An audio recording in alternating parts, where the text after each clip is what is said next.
হযরত আবু সাঈদ খুদরি রাদিয়াল্লাহু তাআলা আনহু থেকে বর্ণিত, মায়ার নবীজি ইরশাদ করেন, এই রজব মাসকে যে সম্মান করবে দুনিয়াতে, আমার আল্লাহ বলেন আমি আল্লাহ তার দুনিয়া এবং আখিরাতে দুটোটার মধ্যেই কল্যাণ দান করব। সুবহানাল্লাহ। এই রজব মাস মায়ার নবীজি আরো উপরে উঠতেছেন, উপরে উঠতেছেন, উপরে উঠতেছেন, কোনো সীমানা নাই। উঠতে আছেন, উপরের দিকে উঠতে আছেন।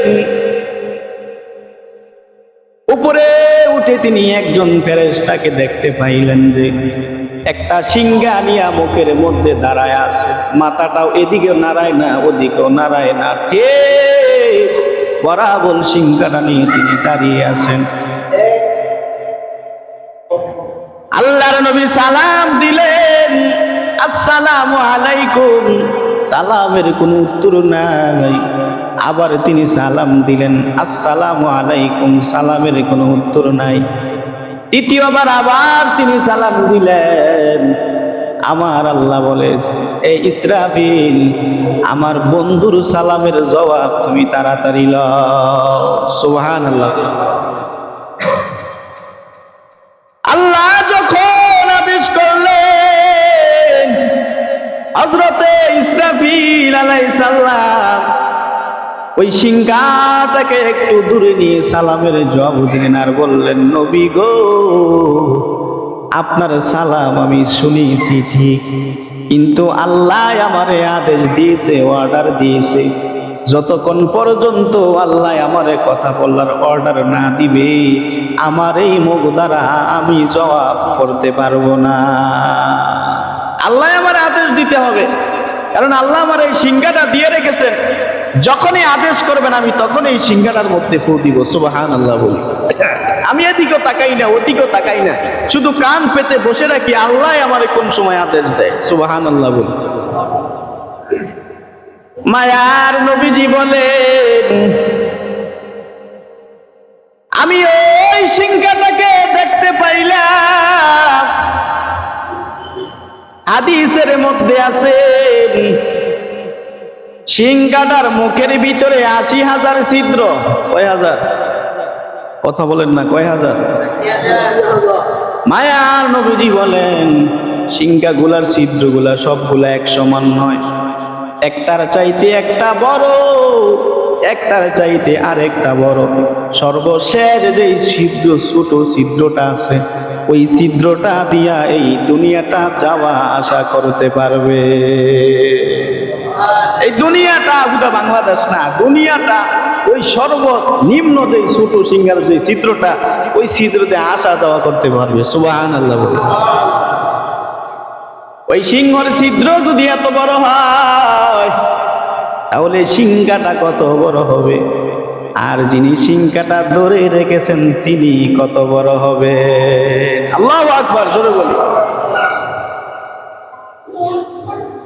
আল্লাহ রাব্বুল আলামিন বলেন, ইযাস সামাউ ফাতারাত ওয়া ইযাল কাওয়াকিবু ইনতাসারাত।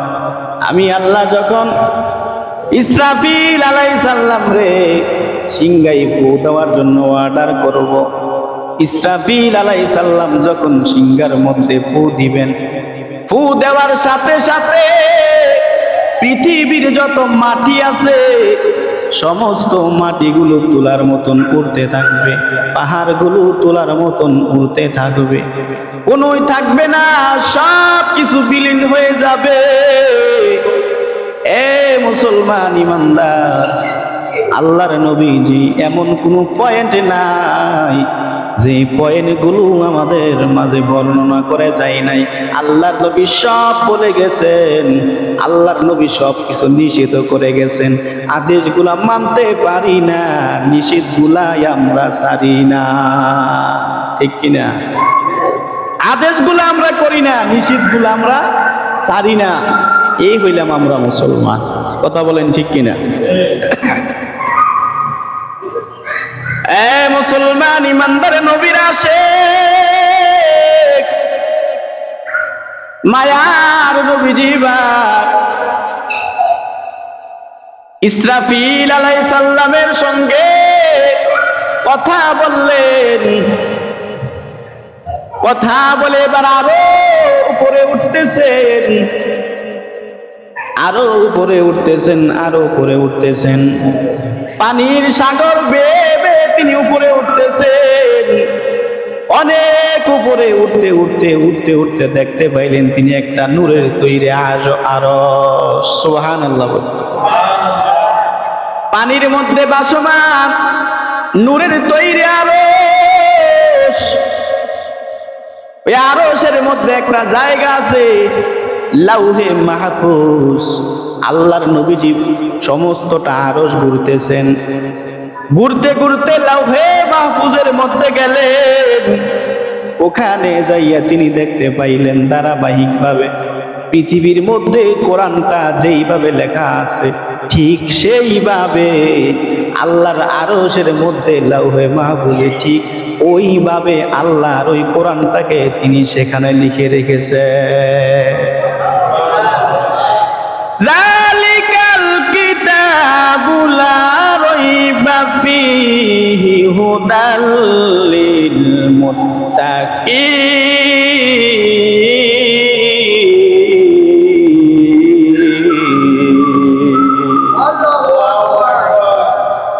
ওই কিতাব, এটা ওই কিতাব যেই কিতাবের মধ্যে কোনো সন্দেহ নাই।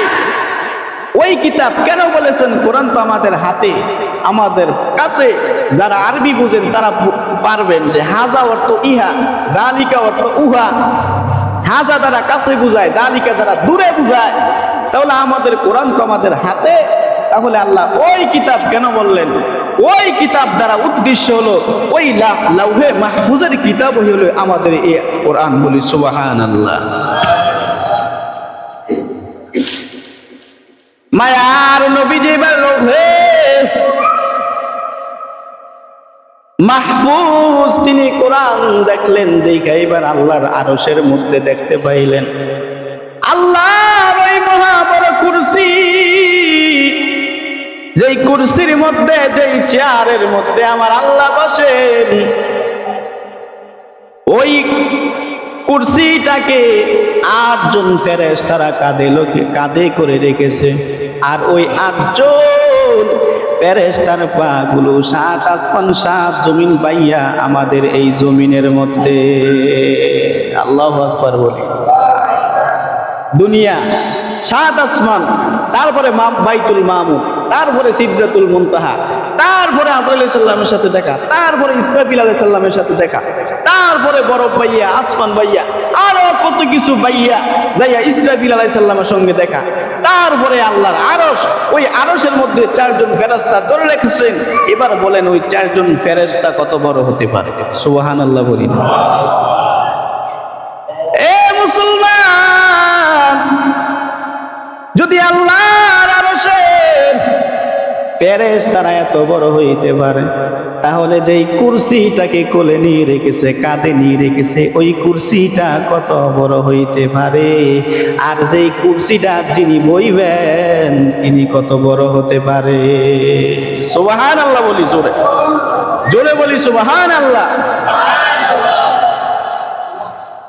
যখন আল্লাহর কুরসির সামনে যাইলেন, নবীজিকে বললেন, নবী গো আহলান সাহালান, আসেন, আপনি আমার কাছে তাড়াতাড়ি আসেন। মায়ার নবীজি রব রব সিংহাসনটাকে নিয়ে আল্লাহর কুরসির এক পাশে যাইয়া বসলেন। এই হলো রে বন্ধুর সঙ্গে বন্ধুর দেখা। সুবহানাল্লাহ বলি।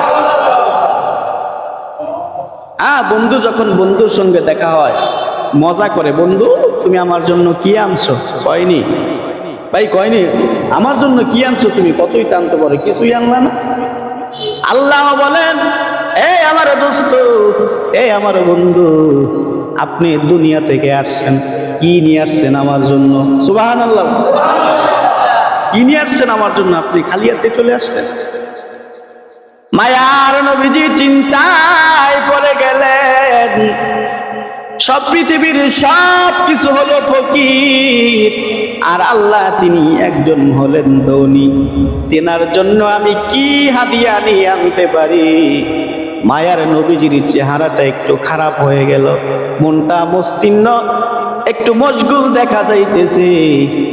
এই পর্যায়ে আল্লাহ আমার মায়ের নবীর মুখ দিয়া বের করে দিয়েছেন, আত্তাহিয়াতু লিল্লাহি ওয়াসসালাওয়াতু ওয়াত-তাইয়্যিবাত। সুবহানাল্লাহ। মায়ার নবীজি বলেন, সমস্ত বরত্ব একমাত্র আপনার, সমস্ত প্রশংসা শুধু একমাত্র আল্লাহর। আল্লাহ বলে, নবী গো, আমি আপনার পক্ষ থেকে হাদিয়া পাইছি। কি পাইছে? হাদিয়া। এবার বলে, নবী আপনি আমার পক্ষ থেকে হাদিয়া নেন। আসসালামু আলাইকা আইয়ুহান নাবিয়্যু ওয়া রাহমাতুল্লাহি ওয়া বারাকাতুহু। আল্লাহ সেই দিন নবীরে নিজে সালাম দিয়েছে। সুবহানাল্লাহ। আল্লাহ কি বলছেন? আসসালামু আলাইকুম আইয়ুহান নাবিয়্যু। আর আমরা কি কই? আল্লাহ কি দিন কইছে আসসালামু আলাইকুম ইয়া নবী? কইছিনি? আল্লাহ কি কইছে? আসসালামু আলাইকুম আইয়ুহান নাবিয়্যু। আর আমাদের একদল ভাই আছে দাঁড়াইয়া বলে ইয়া নবী সালাম আলাইকা। ওইলো আল্লাহর লগে মিললো এটা? এগুলো মাথায় ধরতে হবে।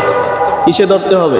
ব্রেনে ধরতে হবে যে ইয়া নবী সালাম আলাইকা আল্লাহও তো সেদিন বলেন, আল্লাহ বলছেন আসসালামু আলাইকা আইয়ুহান নাবিয়্যু। ওই দিন যদি আল্লাহ বলতেন আসসালামু আলাইকা ইয়া নবী সালাম, তাইলে আমরাও বলতাম। ঠিক নিও ভাই? আল্লাহর নবীজি মনটা আরো খারাপ করে ফেললেন। ও নবী, ও আল্লাহ, আপনি শুধু আমারে সালাম দিয়েছেন, এইটা আমার কাছে ভালো লাগে নাই। আমার উম্মতেরা কি কালি যাবে নাকি? তখন আল্লাহ বলে, নবী গো, আপনার মনটা খারাপ কইরেন না। আসসালামু আলাইনা ওয়া আলা ইবাদিল্লাহিস সালিহিন। ওই দিন আল্লাহ পাক সমস্ত মুমিনদেরকেও সালাম দিয়েছে। এটা একমাত্র শুধু আমার আপনার নবীর খাতিরে। কথা বলেন ঠিক কিনা? প্রেমিকার প্রেমাস্পদ আল্লাহর নবীজি আল্লাহর ভালোবাসা দেখে পৃথিবীর যত ফেরেশতা আছে, আসমানের যত ফেরেশতা আছে, সবাই এক বাক্যে জোরে বলতেছেন আশহাদু আল্লা ইলাহা ইল্লাল্লাহু ওয়া আশহাদু আন্না মুহাম্মাদান আবদুহু ওয়া রাসূলুহু।